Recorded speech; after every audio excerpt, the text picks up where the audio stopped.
আমাদের জীবনটা দেখেন একটা ফুলের মতো।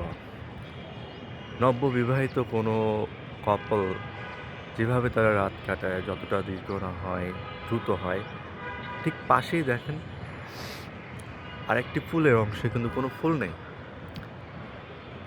আমরা যদি এই ফুলটাকে একটা সদ্য বিবাহিত কাপলের সঙ্গে তুলনা করি, তাদের জীবন যতটা সুন্দর, রঙিন, সুন্দরময় হচ্ছে, তাদের রাতটা যত সুন্দর, রঙিন, বর্ণিল হচ্ছে, সুখের আদরে তারা ভেসে যাচ্ছে, ঠিক পাশের এই ডালটাতে দেখুন কোনো ফুল নেই। একটা আক্রান্ত মানুষটার জীবনটা কিন্তু ঠিক তেমন। তার রাতটা কিন্তু অনেক গভীর হয়। পক্ষান্তরে এই ব্যক্তিদের রাতটা কিন্তু অনেক ছোট হয়ে আসে। কজ তারা কিন্তু আনন্দে বিহ্বলিত হয়ে সুন্দর রাত্রি যাপন করে। দেখুন পাশেই কিন্তু আরেকটি ফুলের গাছ রয়েছে। আমরা কাঠগোলাপের এই যে সাদা রঙের মায়ায় যখন আবৃত হই, আমাদের জীবনটা কিন্তু খুব ক্ষণস্থায়ী।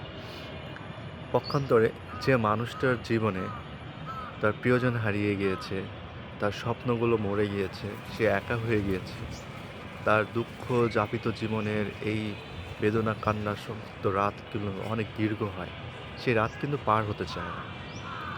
দেখুন পাশে আরেকটি রয়েছে। প্রকৃতির এই লীলা কিন্তু বোঝা খুব কঠিন। প্রকৃতি একসময় আপনাকে হাত ভরে দিবে, অনেকটা এই ফুলটার মতো। দেখুন এই গাছে অনেকগুলো ফুল, এই গাছটাতে অনেকগুলো ফুল, এবং ফুলে ফুলেও শোভিত হয়ে গেছে। ঠিক একইভাবে প্রকৃতি কিন্তু আবার তার সৌন্দর্য গুটিয়ে নেয়। এই যে আমরা এই যে প্রকৃতিটার কথা বলি, এটা কিন্তু মহান আল্লাহর কথাকেই নির্দেশ করছে। কারণ মহান আল্লাহই এই প্রকৃতি সৃষ্টি করেছেন, তিনি নিয়ন্ত্রণ করেন।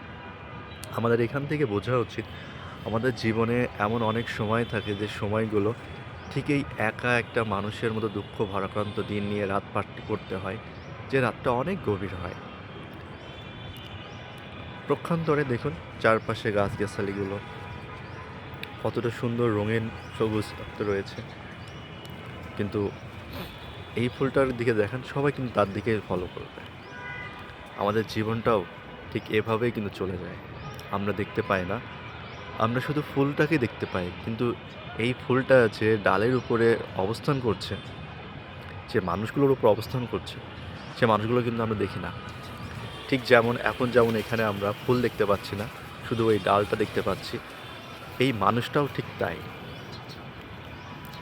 সো বন্ধুরা, আমাদের জীবনটা একসময় ফুলে শোভিত হবে, আবার একসময় ফুল ছাড়াহীনভাবে আমাদের জীবন পার করতে হবে।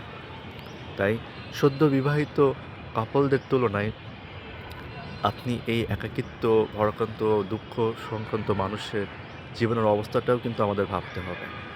তবেই না আমরা বুঝবো যে ফুল এবং ফুল না থাকার যে পার্থক্যটা, সেটা মহান আল্লাহ কতটা আমাদের জন্য আশীর্বাদ স্বরূপ দিয়েছেন। দুটোটার মধ্যেই কিন্তু বার্তা রয়েছে, শান্তি রয়েছে, কেননা তিনি বলেছেন দুঃখের পরেই কিন্তু সুখ আসে।